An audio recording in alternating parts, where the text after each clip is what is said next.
Hola locos de los idiomas, me llamo Daniel y esta es mi serie de lecciones del idioma euskera, euskara o vasco gratis, online y para hispanohablantes. En este vídeo, como veis, os traigo una primera lección de introducción al idioma en la cual vamos a ver la ortografía y la pronunciación básicas de este lenguaje. Vemos en esta pizarra que tenemos en negro y en mayúscula las letras ortográficas y le siguen en azul y a veces en rojo las transcripciones fonéticas al alfabeto fonético internacional para ayudarnos con la pronunciación. Todo lo que veis aquí saldrá en la descripción del vídeo para copiar y pegar en vuestras notas digitales o físicas. Os recomendaría que activaseis los subtítulos de la lección, aquellos que queráis practicar a medida que la lección avanza o para aquellos que tengáis dificultades con la pronunciación. Podéis hacer una captura de pantalla si queréis. Y comenzamos. En primer lugar vamos a por las vocales. Tenemos A, que se pronuncia tal cual, y el resto también. E, I, O y U. Todas son vocales abiertas, como en el español. Sin embargo, en el dialecto suletino vamos a encontrar a veces esta de aquí, que sería una U con diéresis, que sonaría como una U afrancesada o una U umlaut alemana. U. También en algunos casos nos vamos a encontrar, aunque rara vez, una Y que ha sido cambiada a una J o una I. Y para algunos extranjerismos nos vamos a encontrar con una E con tilde. Esto es raro, pero ocurre. Después tenemos la P, que suena como tal cual en español. P, aunque al principio hay quien la cambia por una B. No en ortografía, sino en pronunciación. Después tenemos la T, que también suena como una T, pero al principio de una palabra hay quien la cambia por una D.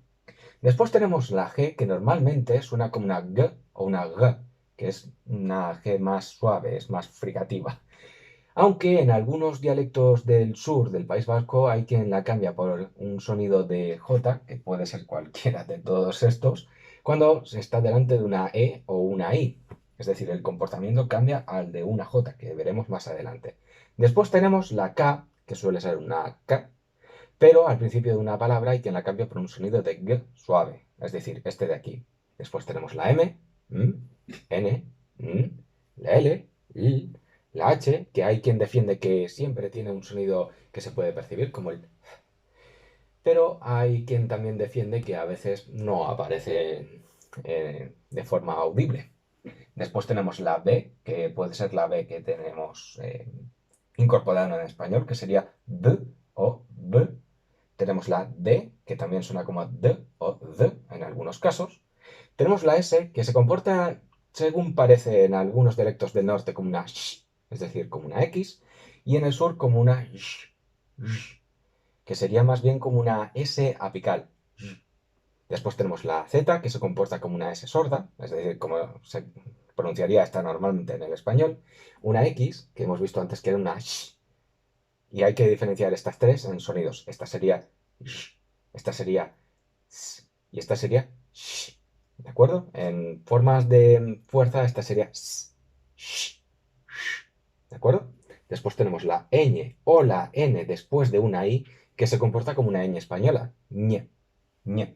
Después tenemos los dígrafos TZ, que este se comportaría como una ts, ts, una TS en ligadura. Tenemos la TS en sí, que sería como T más la S del sur, la S apical, que sería ch, ch. Y la TX, que sería ch, ch, como en church en inglés. Después tenemos la doble T o la I y la T, bueno, sería el sonido que adopta la T después de la I, que sería como ta, ta. Y acompañando a este tendríamos la doble D o la D después de una I, que sería da, da. ¿De acuerdo? Tenemos la doble L o la L después de una I, que sería como ya, ya.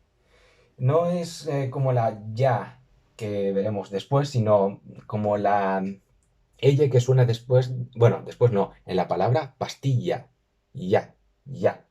Tenemos la R principal, o R primeriza, la R que aparece al principio de una palabra, la doble R en medio de una palabra y la R final, que esta va a ser una R múltiple, r, mientras que una R sola en medio de una palabra va a ser una R simple, r, r.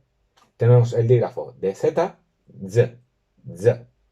La S después de una I, que sonaría como una sh, sh, como la X aquí arriba.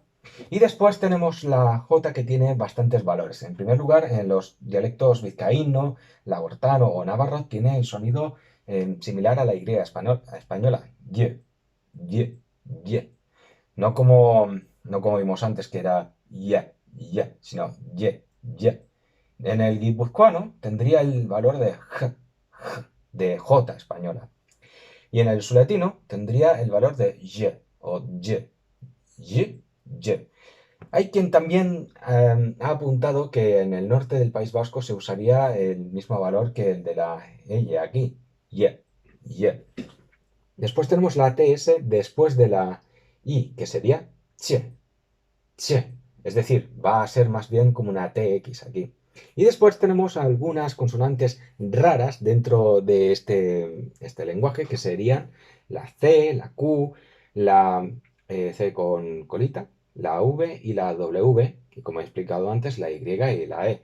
Pero la mayor parte de las veces la C y la Q se van a cambiar por una K y la V y la W se van a cambiar por una U. Y bueno, no hay mucha más complicación.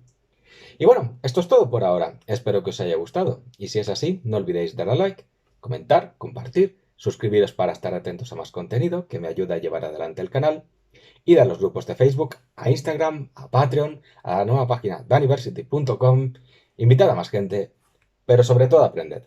Muchas gracias.